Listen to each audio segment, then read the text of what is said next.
Hi everyone, I am here with another important array problem. So that is finding the sum of elements in non-prime indexes of an array. So we have to fetch the elements from non-prime indexes and we have to sum them up. That is the expected outcome here. For example, an array A is given with the elements 10, 20, 30, 40, 50, 60, 70, 80, 90 and 100. The array indexes are at 0, 1, 2, 3, 4, 5, 6, 7, 8, 9. Out of all these indexes, what are the prime indexes? So 2 is one prime number. Just a minute.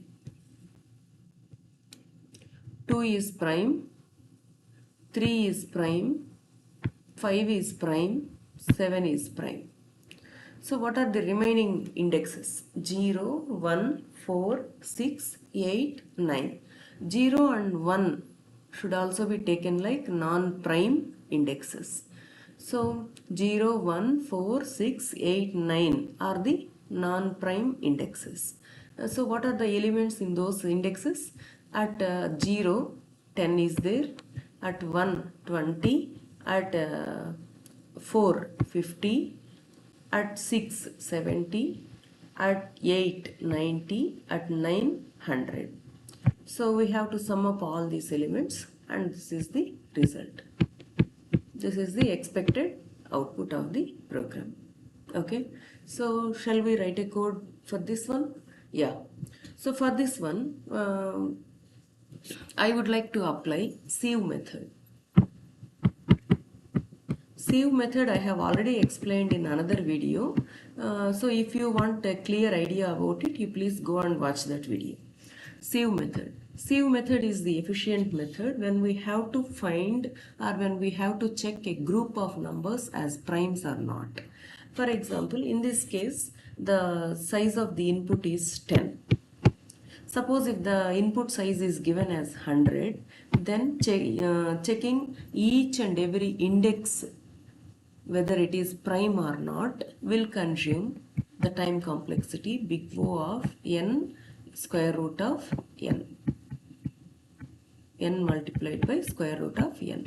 Even though if you apply the efficient prime method, so it will consume this much of time. Instead of this one, if we apply sieve method, the time complexity reduces to big O of n multiplied by log of log n. For smaller input sizes, the difference between these two methods will be less. If the input size is larger, for example, say n equal to 1000, the first method or the regular method that we normally apply takes the time complexity big O of n multiplied by square root of n. So if you substitute 1000 here, it will be like 1000 multiplied by square root of 1000. Square root of 1000 is some 30 plus something. Square root of 100 is 10. Square root of 1000 is something 30 plus, let us assume. So this will be taking around 3000 number of steps or iterations to do this job. According to sieve method, if n equal to 1000, big O of n log n time complexity, all these are to the base, all these logarithms are to the base 2. Now let us substitute this one. 1000 multiplied by log of log n. N is nothing but 1000. So 1000 is close to 2 power 10. Let me write that as 2 power 10. This is equal to big O of 1000 multiplied by log of, this 10 comes here, log 2 to the base 2, it will go off log 10. This is nothing but big O of 1000 multiplied by 3 point something. Log 10 to the base 2 is 3 point something. Okay.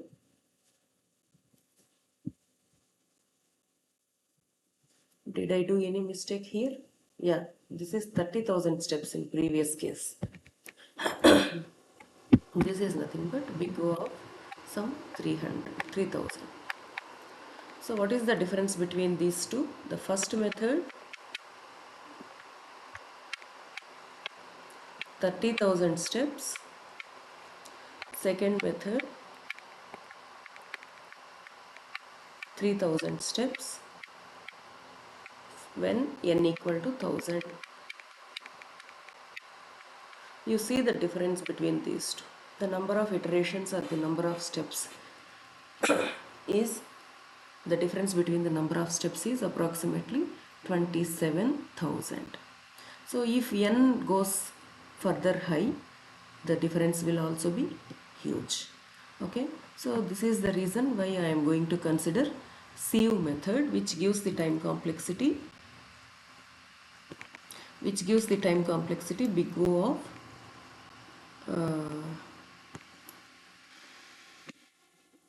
n log n. Okay, so shall we write code for this one?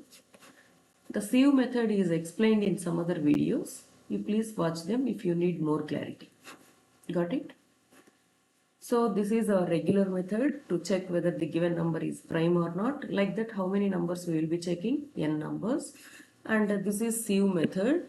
So what is the time complexity of sieve method? Log n. If you have to check for n numbers, that is like n multiplied by log n. The fundamental difference between those is the number of iterations are lesser in sieve method and the number of iterations are more in regular method. So we have considered one example here. If you take input size as 1000, the regular method gives approximately 30,000 number of steps or number of iterations.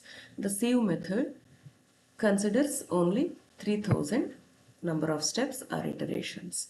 The difference between them becomes more and more if n value increases. That is the point here. Now let us quickly write the code. First I will be writing one function. Let me call that like prime sieve. For this one, the input is the array and the number of elements, size of array. So here my plan is to return non-prime indexes. I will check each and every number, and if it is prime, we will leave it. If it is non-prime, we have to add it to that one. So instead of checking this linearly one after the other, what we will do is, we will consider one table, primes equal to true. Initially we will assume all the numbers or all the indexes are primes. True for I in range n. So we are creating a list of primes. Initially all indexes are assumed as true. Then we will start with 2, I equal to 2, while I square less than or equal to n. Proceed. If primes of I, if the current index is prime, then we will really check whether it is prime or not through sieve method. What does the sieve method do? We will start with 2, then we will strike off every multiple of 2. For example, 4 is striked off, 6, 8, 10 and so on. They are all non-primes. Why? Because they are divisible by 2. Then next we will take 3. Then we will cross or we will strike off all the multiples of 3. Why? Because they are multiples of 3. So like that we will strike off and we will make some numbers or some indexes false. So that is the intention here. For k in range I square, we will start with I square. That means if it is 2, we will start at 4. Then we will go up to n, then each time we will increment the step value by I. That means we are starting at 2, next we will go to 4, next we will go to 6, and so on. We will make it false. Why we will make it false? It is divisible by 2 initially. Next we will increment I value by 1. Let me do this. We will increment I value by 1. Now I becomes 3. We will start with 3 square from 9 onwards. And this process continues until all the elements are covered. And I mean until I square is less than or equal to n. So once I square crosses n, we will stop the process, and the primes table will contain some indexes as true and some indexes as false. So now we have to gather all those false values. So before that, let me put, initially we are making 0 as true, so we have to make it false. Primes of 1 equal to false. This is some additional care we have to take. Now let me create a list of non-prime indexes equal to, I will construct the list as I for I in primes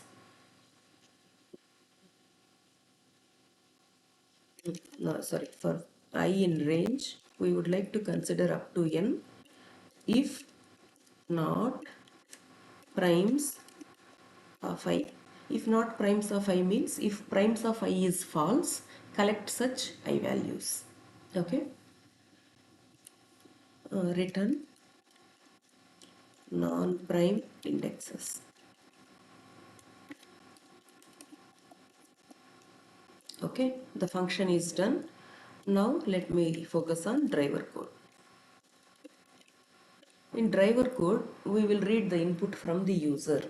For example, a equal to, I am using list comprehension for this. You can also use map function. I am going to consider integers for I in input dot split. To make it more meaningful, int of num for num in input dot split.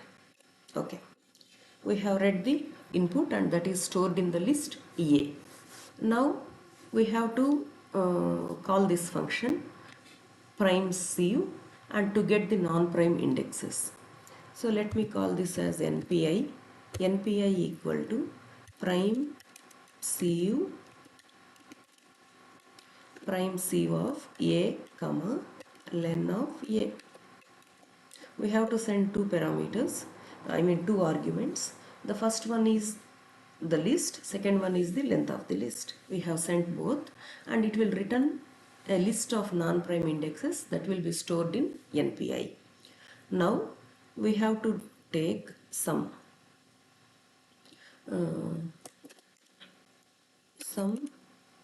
Instead of sum, let me call this as result. Result equal to sum of num for num in, this is sum of instead of num, let me call this as sum of a of I for I in NPI. Okay, so what is my idea here? Take each and every index from NPI, collect this a of I value. So let me do this. Yeah, for every index in NPI, take a of I and find the sum of it. A list will be returned from this list comprehension and find the sum of that one. Now print RAS result. Yes. So let us have a look at the program once again. So we are applying sieve method here. I am writing a function for this sieve method. What is the logic of sieve method? Initially we will assume one table, that is the primes table, and make every value true. That means initially we assume each and every number as prime. Then gradually we will prove them that they are not primes. How to prove them? We will start with the prime number, first prime number I equal to 2. Then we will proceed until I square less than or equal to n. So if primes of I, if it is assumed as true, then mark all the multiples of 2 as non-primes. That is the logic. Next, increment I value by 1. Now I becomes 3. We will proceed until I square less than or equal to n. If something is marked as true, some primes of I is marked as true, then start from 9 onwards and make every multiple of 3 as non-prime. That is the logic. So like this we will proceed until all the elements of the table are covered. Next, primes of 0 equal to false and primes of 1 equal to false. These are like special cases. We separately mark them as false. Then non-prime indexes are considered as positions or I values which are whose primes of I is false, which are false. Okay, so that will be returned from the function. Now take input from the user, call the function prime sieve, hold the return value in NPI. Now collect all the elements from these non-prime indexes and find the sum of them and store the result in RES. Print result. Okay, so let us run this code. Let me give the elements as 10, 20, 30, 40, 50, 60, 70, 80, 90 and 100. So what is the problem? Name non-prime indexes, okay, is not defined. Okay, the point here is, here I have called it like primes and here I am referring it like prime. That is the error. Okay, we have rectified that. Let us run this again. 10, 20, 30, 40, 50, 60, 70, 80, 90 and 100. What is the output? 340. Yeah, this is the expected output and our program is working perfect. Okay, so if you want to have the code, you can pause the video and you can take a screenshot of it. So try to do it on your own with pen and paper if you are not able to understand it in one attempt, and then write code. Okay, so that's all for this video. I hope you understood the content. If you have understood, please like and share it with your friends and subscribe. Thank you.